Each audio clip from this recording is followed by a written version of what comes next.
What's happening, folks? Back with another reaction, back with some more Eurythmics. Once again, big shout out to Philip for sharing their larger catalog. And indeed, I have a CD version of Savage, which I went through when I reacted to the album, but it does not feature a bonus tune called Come Together. And indeed, there's a few other bonus tracks, like different versions of tracks from the album. But this one is standalone, and I assume it's a cover of the Beatles song of the same name, which I think was late 60s, 69, I'm gonna guess. But yeah, that would be my expectation. I suppose it could be a different tune, but proceeding on the excuse me, assumption that it is a cover of the Beatles track, I'm excited to hear Annie sing a tune that I do know pretty well. So let's listen. This is Eurythmics Come Together, a tune included as a bonus in an expanded folder for their 1987 album Savage.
I see what they did.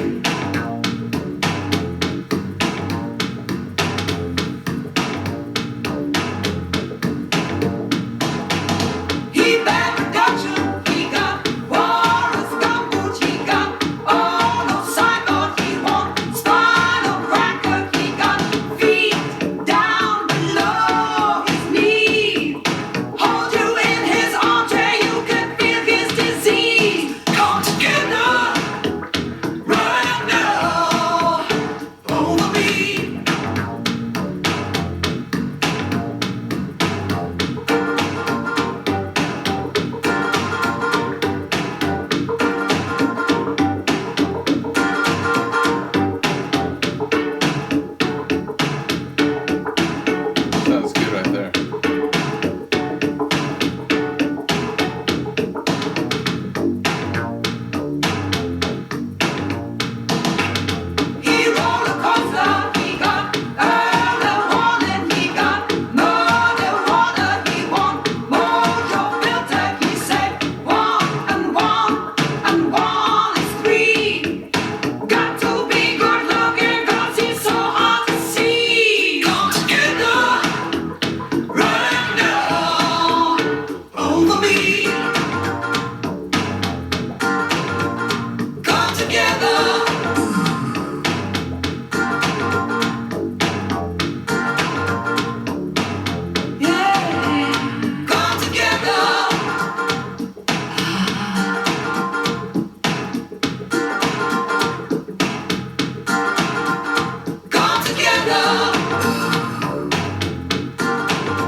Cool. Obviously, I don't think it's trying to, surpass or outdo the original, but it's taking the original into the funky, synthy, but yeah, the sort of funky, synth, heavy and soulful world of their sound in the mid 80s. There being the Eurythmics. So yeah, a cool version, one that has, again, a bit of a funk to it. Also, Annie's voice sounding fantastic. I like the way suddenly Dave comes in the title phrase, and ultimately there's some cool sonic touches as it goes through. I like the way that main riff of the original is captured here in that sort of funky synth bass. So yeah, a cool track. Again, I don't.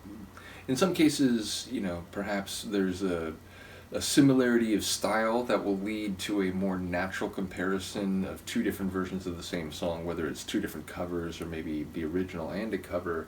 But here it's sort of like the genre shifted in a way that it just feels like, it's a different thing. Like, they took the tune and did their own thing with it. So I do want to mention there's a few people who have asked about the Beatles for a reaction deep dive. I'm happy to do that. I thought I had the one compilation, which I know features all their number ones, but for whatever reason, I can't find it in my collection. So I'm sure there's some people out there who could make the Beatles happen. I'm not opposed to the idea. Again, I'm already on the cusp of introducing one or two more deep dives. I'm still trying to make sure I can get through some others. Obviously now, sort of the distance between the reactions and the different deep dives, it widens a bit, but ultimately, the idea of being around for, longer and, just going through these different journeys but not rushing it necessarily, I personally don't find it that bothersome. I know some people who are maybe here for very specific things, it's a little more, there's a bit more impatience perhaps, but yeah, ultimately I'm happy to go through the Beatles. I may not introduce them, in the immediate future, but again, there's some people who've they're big followers of some other different deep dives whose opinions I value and consider very fondly. So the fact that they've been asking about the Beatles means that I will eventually go through it. But like I said, I'm about to introduce a couple other deep dives. So we'll keep them on hold for now. But again, they're arguably the biggest group in popular music. Yeah, I'm not even sure it's arguable. So yeah, I will go through their catalog eventually. I will just give a little context. My parents are Beatles fans, although their interaction with the Beatles was more when they were dating in the mid to late 60s, and they so the early Beatles stuff is the stuff that they would play a lot when I was a kid, the more sing-songy Beatles. So those tunes I know quite well. The stuff from later, I don't know as well, though I did eventually get an LP of Rubber Soul, so I perhaps know that album better than some of the other stuff that came after the early period. So in any case, this is all information for when we get to that deep dive, but given that this is Beatles cover, I suppose I felt compelled to address it. Once again, shout out to Philip for sharing the Eurythmics and much else. Shout out to the Eurythmics. My brain breaks down after a while. But yeah, for taking on a track like this, which inevitably I think will lead some to say oh, how dare you? You shouldn't touch a tune from a group like that. But I like what they did with it. So let me know if you agree. I will see you next time. Peace.